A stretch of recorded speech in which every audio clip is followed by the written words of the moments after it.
So I think that one of the things I love about our spiritual tradition is that with every new story comes a new song. We are a tradition that sings ourselves into a new story, a new way of being, healing, joy, reconciliation.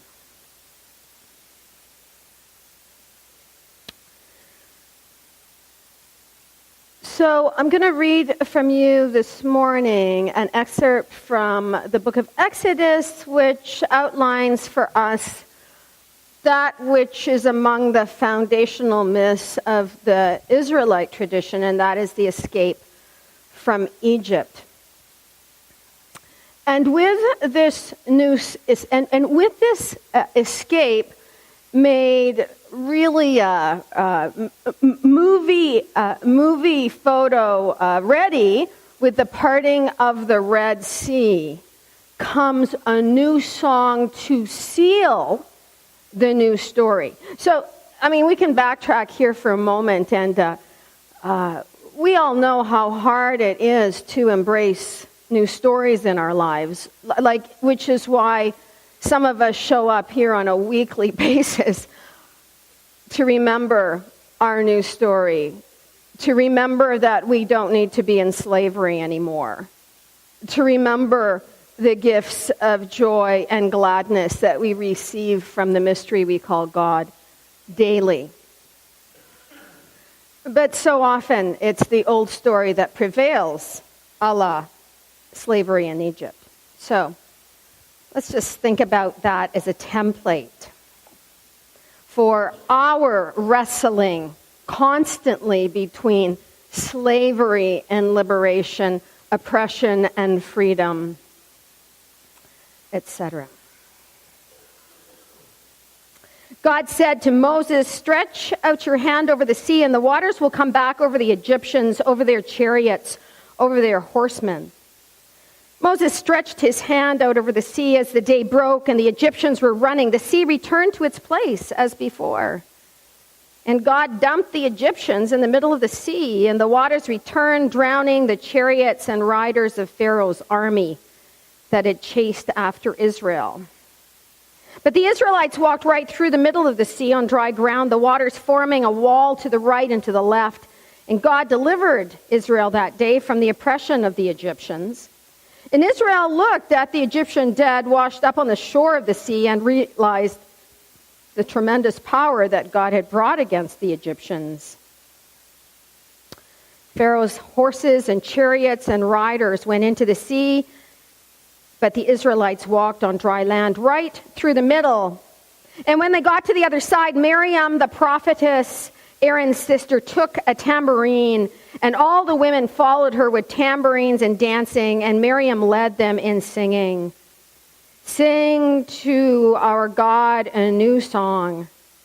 What a victory we have received today. So the music that you are about to hear as we move through a bit of a conversation is thanks to Peter Naylor, who was a friend and benefactor of St. Andrew's. We hosted his celebration of life yesterday. It was his gift that allowed us to very quickly build the labyrinth, and he provided us with $100,000 about a year and a half ago, which, because he could see that we would use it with curiosity and creativity and courage. The reason he has anything to do with the county, and I may have recounted some of the story, those of you who were supporting part of the support system yesterday know the story, but Peter Naylor, I think he was 85 this year when he died, but when he was 19, he played in the house band at the Presqu'île Lodge. He played the upright bass. Yeah. And he had this massive crush on a young woman from the county whose name was Ruth Foster. But Ruth Foster was already dating the man that she was going to marry. And so that was the end of that, and Peter went off and got married, and Ruth went off and got married. A number of years ago, Peter's wife was diagnosed with Alzheimer's and died. And for some reason, he just kind of looked back on his life and went, I wonder where that girl is.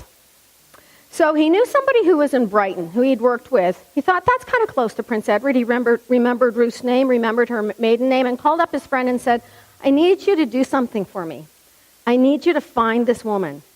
So, okay, if she's married, walk away. And if she's not, I want her phone number. That began the love story that put Peter Naylor in the county, and the rest is history. So he didn't want a funeral, but he realized that he was going to die someday, and probably somebody would want to do some sort of celebration. So about 6 months ago, he wrote down all his favorite songs. And except for the Swan, the rest are all within the jazz genre. And as I was listening to these guys practice last week, I went, oh, well, we've got to go somewhere with this. So as I asked you this week, I asked you to provide your signature song for the soundtrack that is your life. So we're going to be talking this morning a bit about the soundtrack that is your life. And we're going to do it from the perspective of what Stephen Covey calls the first habit of highly effective people. And in that book, because what he wants people to do is make sure that you're living your life in keeping with your deepest values, is what he's saying. And he goes, and the way that you keep yourself honest about or keep yourself in check is imagine yourself at your funeral. Okay, you're at your funeral, and what's everybody saying about you? Right? Keep that in mind as you keep walking through your life. So, you've got 2 or 3 assignments this morning. One of them is to figure out what the soundtrack is for your life and then to hand it to me at some point. Joyce Young has already handed to me all of her funeral music. I want it all from the rest of you too. She's also got a family who's going to be the choir, so she's well ahead of the game. But what the intent of this journey then is to go deeply into our lives once again and think, are we singing the right song? Are we singing a new song? Are we singing the song that is in keeping with who we are as God's people? Or do we keep slipping into slavery and oppression? And this is where I'd like to tell you a Tom Dietzel story, but I won't. Tom Dietzel keeps wondering if he's really brilliant. Is Tom Dietzel brilliant? Pa.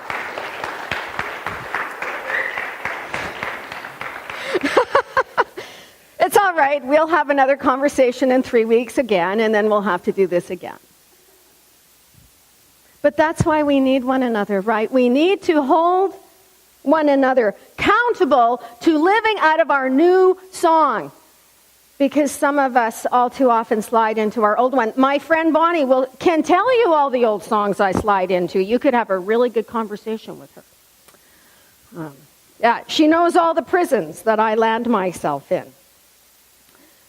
So, as we're listening to a soundtrack, and you're thinking about the soundtrack of your life, and you're thinking about your own propensity to go from slavery into freedom, we're going to hear 4 sets of music, and I'm just going to set you up with a few more things to ponder as we move through them.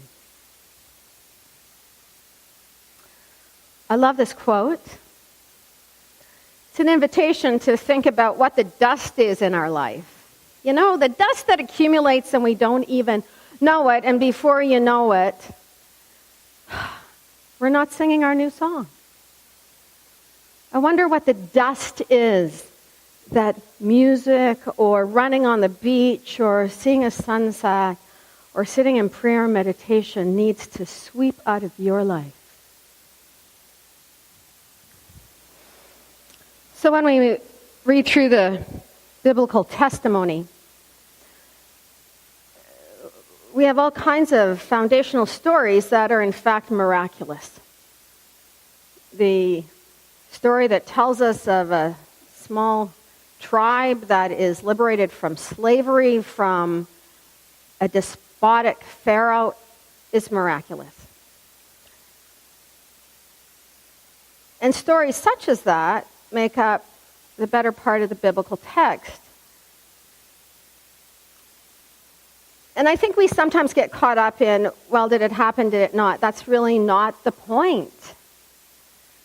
The stories are meant to be for us glasses that we put on. So, for example, what would it mean to put the glasses on of this mythic story of the escape from Egypt? Freedom is going to happen here.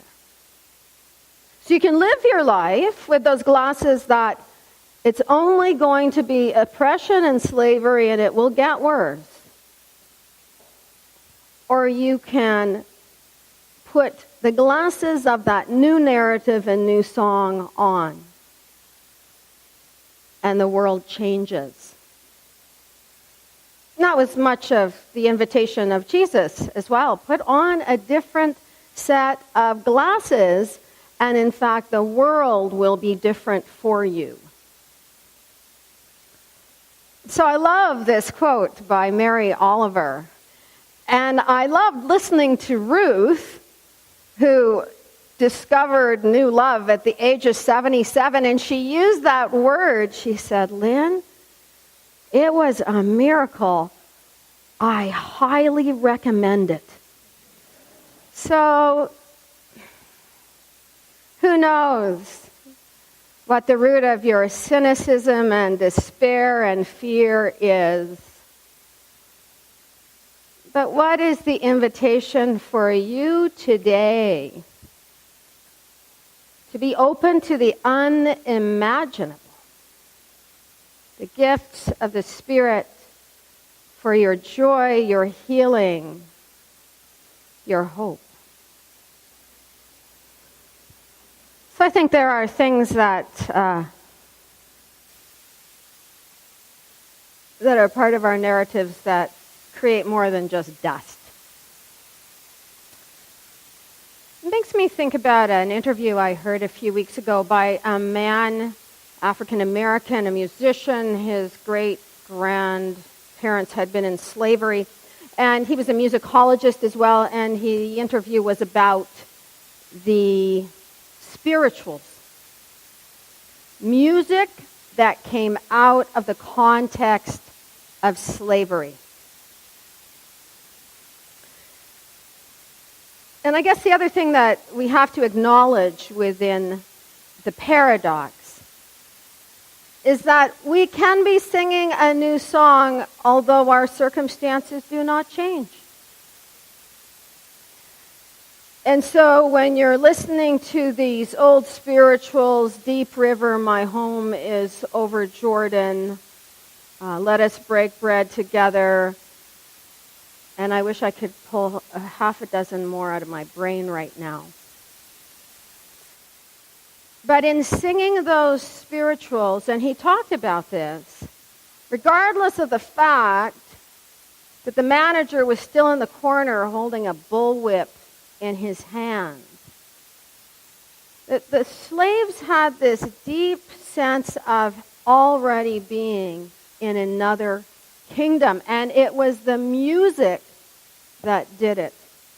They were singing a new song, though nothing had changed, yet everything had changed. And that is the alchemy, isn't it? The mystery. And how do we learn to trust that?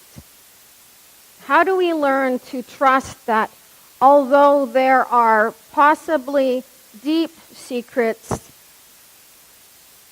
heavy burdens, profound fears, that a song can take all of that and all of who we are and still place us in the presence of God.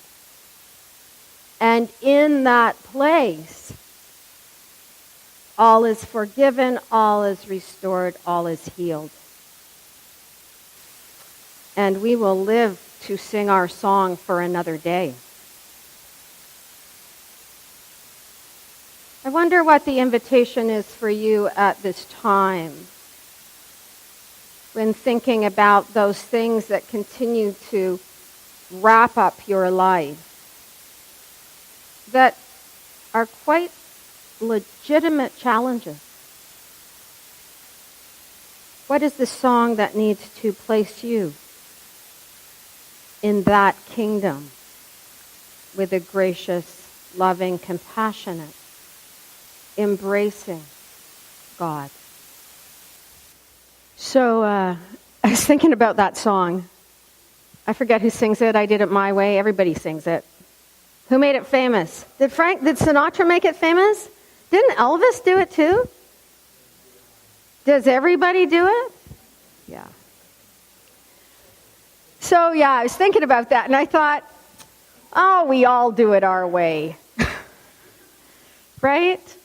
That's our job. We're supposed to do it our way.